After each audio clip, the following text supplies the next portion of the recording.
ప్రతాప్ రెడ్డి గారు నమస్కారం.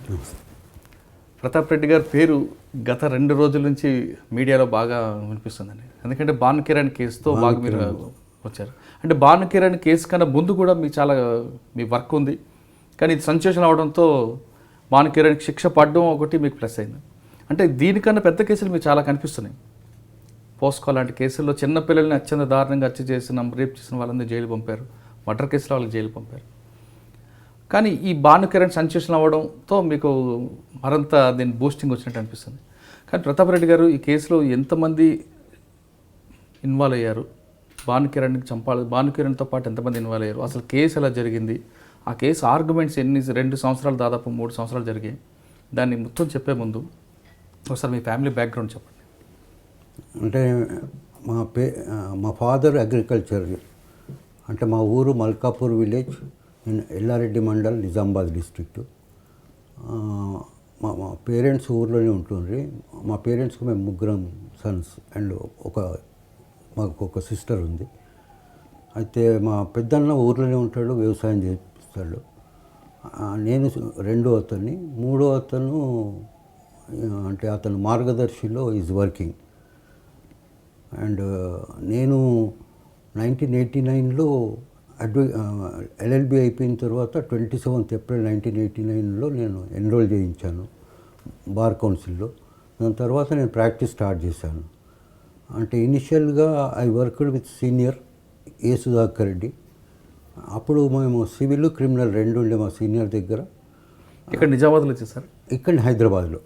హైదరాబాద్లో రంగారెడ్డి కోర్టులో. అప్పుడు సివిల్ అండ్ క్రిమినల్ 2 చూస్తుంటివి. దాని తర్వాత 1994లో నేను మరియు కాలేరు వెంకటేష్ ఇద్దరం కలిసి ఆఫీస్ ఓపెన్ చేసి, అప్పటి నుంచి కాలేరు వెంకటేష్తో నేను 2003 1 డిసెంబర్ 2003 వరకు ఇద్దరం కలిసి చేశాము. దాని తర్వాత నేను మళ్ళీ సపరేట్ అయ్యాను.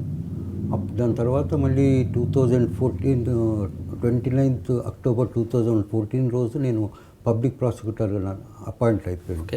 అంటే వెంకటేష్ గారితో కలిపి మీరు ఎలాంటి మంచి వర్క్ చేశారంటే, సివిల్, క్రిమినల్ 2 చేశారంటున్నారు. మీకు గుర్తున్న మంచి కేసులు చెప్పండి.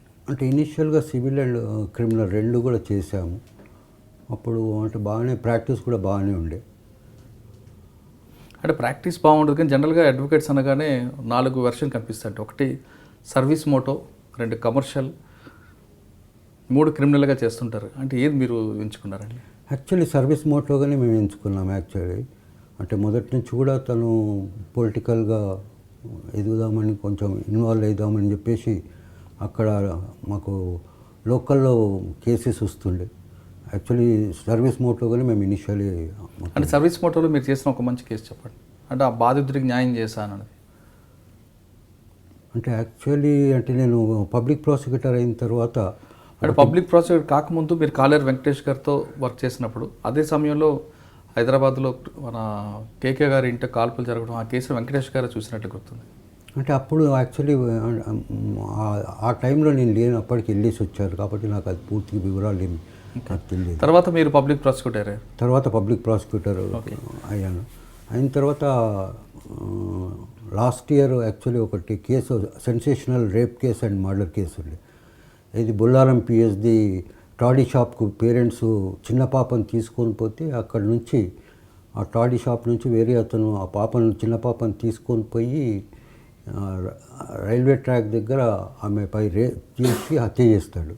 అప్పుడు ఆ మధ్యన సెన్సేషనల్ ఉండి అందులో కన్విక్షన్ వచ్చింది. And remainder part of the life he has to undergo the imprisonment అని చెప్పేసి. అందులో ఎక్యూజ్డ్ ఎవరండి అసలు? దానికి మీరు ఏ విధంగా దాన్ని ప్రూవ్ చేసుకొచ్చారు?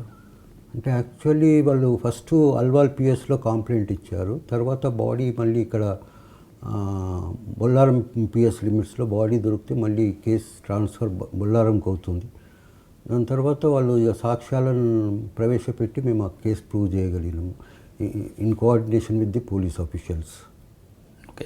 అంటే మీరు ఫస్ట్ పీపీగా వచ్చిన తర్వాత ఫస్ట్ 376 ఒకటి మీరు, అంటే అంతకంటే ముందు ఒకటి హ్యాబిట్స్ పిఎస్ దాంట్లోనేమో ఓన్ డాటర్ని ఇంట్లోనే వాష్రూమ్లో తీసుకెళ్ళి వాష్రూమ్లో సెక్షువల్ అసాల్ట్ చేస్తాడు ఓన్ ఫాదరు.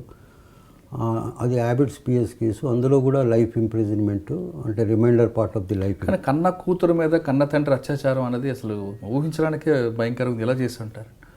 అంటే ఇక యాక్చువల్లీ కొంచెం అంటే ఈ was physically handicapped and maybe disturbed మైండ్లో అది అంటే ఆ రకంగా మా దగ్గర అంటే దాదాపు 7-8 కేసెస్లలో కూడా ఫాదర్ ఇన్వాల్వ్ అయిన కేసెస్ ఉన్నాయి.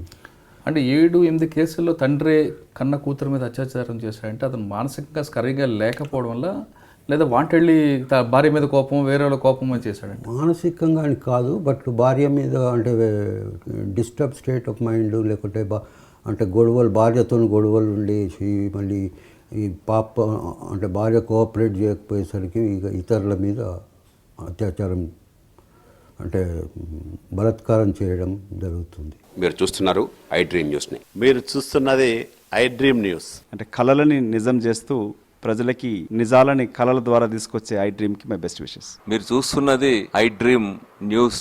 మీరు చూస్తున్నారు I dream channel. For more videos, please subscribe I Dream. మరిన్ని వీడియోల కోసం ఐ డ్రీమ్ని సబ్స్క్రైబ్ చేయండి. Please subscribe I dream. And I'm very much satisfied with the way interview went on. Kindly subscribe to I Dream. For more videos, subscribe to iDream. And loads of fun entertainment and content. Do watch iDream.